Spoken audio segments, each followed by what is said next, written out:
Bonjour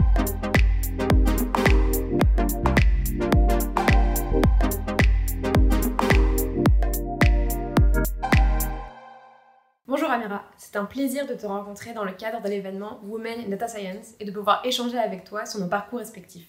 Pourquoi as-tu décidé de participer à cet événement ? Bonjour Camille, je suis très contente de faire ta connaissance. Cette année, je participe à UX 2021 en tant que femme qui travaille dans la Data Science. On dit souvent qu'on n'est pas assez dans ce domaine, alors moi je suis là aujourd'hui pour dire qu'on est plusieurs. Je suis aussi contente de partager avec vous ce que je fais au quotidien autour de la Data Science et puis d'échanger avec des parcours différents tels que celui de Camille. Et donc si je peux te poser la même question, Camille, pourquoi tu participes cette année à cet événement ?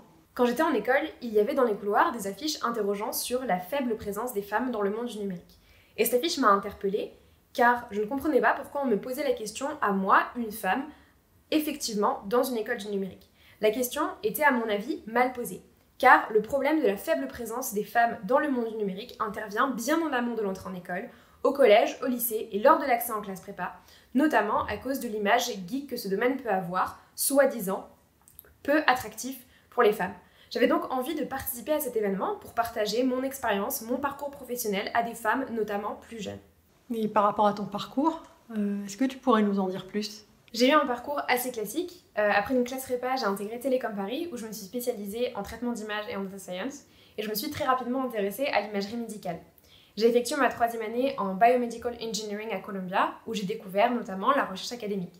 Après un stage de recherche à Londres, j'ai effectué mon stage de fin d'études au sein de la start-up Incepto Medical qui coproduit et distribue des solutions d'intelligence artificielle pour la radiologie. Et je suis aujourd'hui en thèse titre chez Incepto avec le laboratoire LCCI de Télécom Paris. Et toi, Amira, quel est ton parcours ? Alors, en ce qui concerne mon parcours, moi j'ai fait une maîtrise d'informatique appliquée à la gestion à l'Institut supérieur de gestion de Tunis. Ensuite, j'ai enchaîné sur le domaine de la recherche, donc par un master de recherche sur les environnements pervasifs et ubiquitaires. En fait, c'est les environnements qui semblaient être futuristes à l'époque, mais en fait qu'on vit aujourd'hui. Donc c'est les téléphones, les capteurs, pouvoir communiquer avec sa voiture, son radiateur, etc. Donc c'est ça les environnements pervasifs. Donc il fallait mettre en place tout le socle de communication pour que ça soit assez homogène. Donc c'est ce qu'on a appelé après les middleware. Donc, dans le domaine du middleware, j'ai fait une thèse, donc un doctorat de recherche à l'INSA de Lyon, autour justement de comment je peux déployer une application orientée service sur des dispositifs qui sont assez contraints en termes de puissance et de mémoire. Donc voilà pour mon parcours d'éducation. Et puis ensuite, j'ai rejoint une start-up française qui était spécialisée dans le développement des middleware. Donc un type de middleware, c'est les bus de service. Et dans cette entreprise, j'étais ingénieure de recherche. À l'issue de mon parcours dans cette entreprise, j'ai rejoint l'équipe de l'IRT Systemix, donc de l'Institut de recherche technologique Systemix, en 2014. Et depuis, je lead les activités autour de la thématique d'économie circulaire et de transition écologique. Et la data science, comment y es-tu arrivée ? Bonne question. En rejoignant l'IRT Systemix en tant que chef de projet sur la thématique de la data analytics et des smart cities, j'ai atterri de plein pied dans le domaine. À l'époque, en 2014,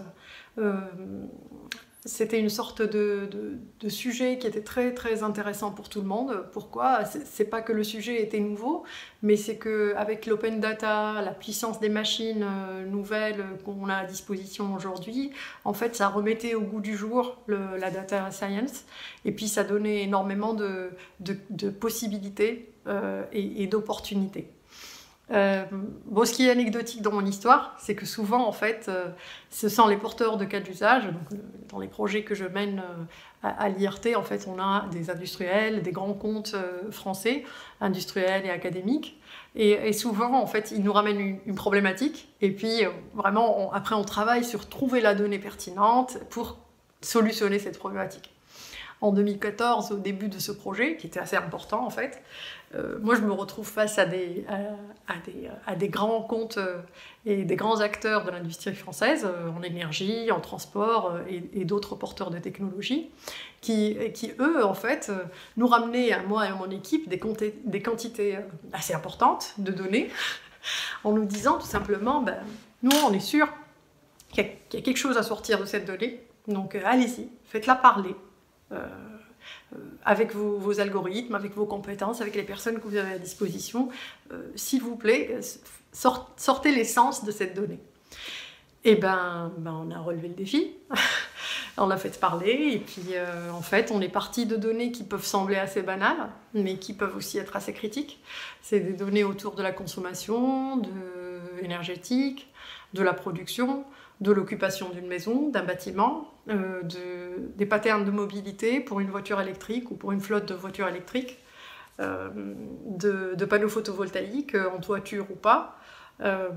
Et donc on a réussi par exemple à suggérer un comportement qui soit moins énergivore au niveau d'une maison, au niveau d'un bâtiment.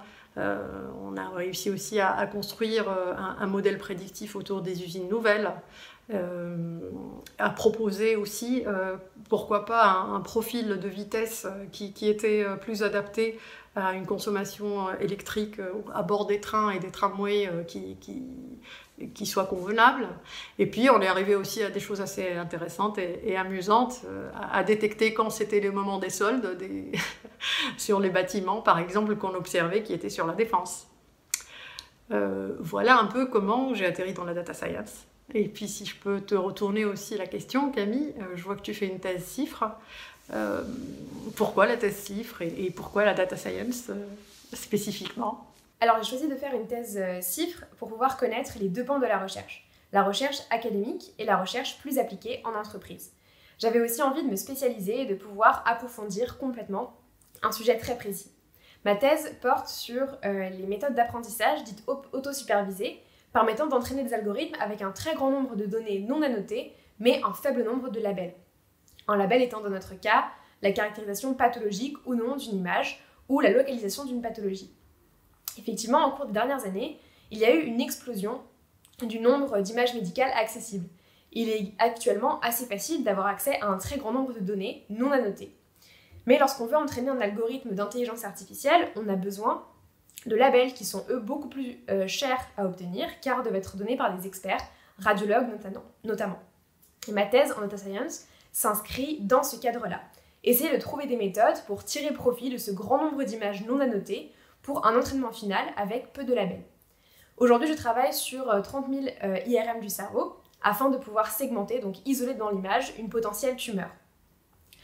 À la fin de ma thèse, j'espère avoir pu trouver des méthodes que je puisse appliquer très concrètement à des produits développés au sein d'Incepto, comme celui sur la classification des pathologies dans le genou, fissures méniscales, cartilagineuses ou ligamentaires. Pouvoir appliquer ma recherche à un problème concret dans le domaine médical me tient particulièrement à cœur. J'imagine, Amira, que toi aussi tu as eu l'occasion de participer à des projets à fort impact. Est-ce qu'il y en a un dont tu es particulièrement fière ? Alors oui, en ce moment, je travaille sur un projet à fort impact social, environnemental et économique. Un projet qui a pour visée d'aider à la décision en pré-construction d'un projet. C'est-à-dire que pour une planification territoriale efficace et qui soit respectueuse de l'environnement, on se doit de prendre les bonnes décisions au bon moment et pas trop tard. Donc, et pour faire ça, moi je travaille sur un outil d'aide à la décision, un outil systémique qui met en place un ensemble de données pertinentes et qui les croise avec une expertise énergétique, une expertise terrain, et puis qui, sur la base de la modélisation qu'on fera de la donnée, donc on peut parler de données assez différentes, des données énergétiques, des données cadastrales, des données de mobilité, des données sur des panneaux photovoltaïques, sur des projets à venir, sur la population, des enquêtes citoyennes. Donc on prend toutes ces données, on modélise sous forme de modèle. On va prendre un bâtiment, et ça va être un modèle, une maison, une école, une piscine. Et puis on va rajouter une couche comportementale sur ces modèles. Ces modèles-là sont déployés sur des jumeaux numériques, donc ils sont représentés par des jumeaux numériques, qui eux peuvent être connectés en temps réel à de l'IoT. Et donc on pourra tout le temps suivre le cycle de vie de ces bâtiments, le cycle de vie de cette zone géographique qu'on regarde, qui peut s'étendre et être complètement étendu à l'ensemble de beaucoup de territoires et pourquoi pas à l'échelle nationale. Donc moi je crois beaucoup en ce projet. Il permettra d'atteindre les objectifs environnementaux qu'on a à l'échelle nationale et à l'échelle européenne, qui sont de réduire la consommation énergétique, réduire les déchets,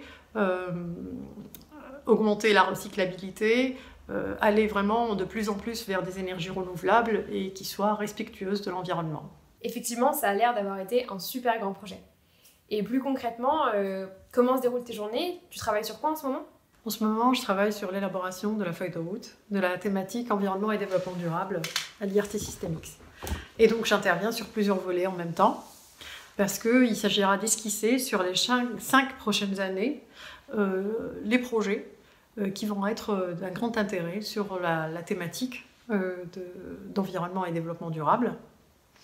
Donc il y a ce volet-là qui est structurel, donc esquisser, mener les ateliers avec les partenaires, regarder les cas d'usage, les spécifier et lancer les projets. Et puis il y a le volet partenarial qui va être plutôt le lancement des alliances. Donc là actuellement je travaille sur le lancement d'une alliance autour de ce que peut amener la science du numérique à l'économie circulaire. Donc ça sera une alliance industrielle académique avec un support territorial pour avoir un terrain d'expérimentation réel. Et puis enfin, un volet assez important aussi, c'est le volet autour de la communication et de la dissémination. Il y a 2 actions. Un événement international, Microsoft, auquel l'outil que j'évoquais tout à l'heure sera présenté. Et puis un événement national, début juin, dans lequel cette feuille de route sera partagée. Voilà, donc moi j'ai un peu fait le tour de mon parcours et de ce que je fais dans mon quotidien de femme dans la data science. Camille, pour conclure, si tu avais un conseil à donner à une jeune étudiante qui aimerait aller dans ce domaine, qu'est-ce que tu pourrais lui dire? Je lui dirais d'y aller à fond et de se lancer sans se préoccuper des a priori, des barrières ou des images qui peuvent exister sur ce domaine ou sur les formations pour y parvenir. Effectivement, comme l'a montré cet échange, il y a tellement de parcours différents, de profils différents, de carrières différentes, qu'il y a certainement une place pour chacune. Et donc, ne pas hésiter et y aller si on a envie de le faire.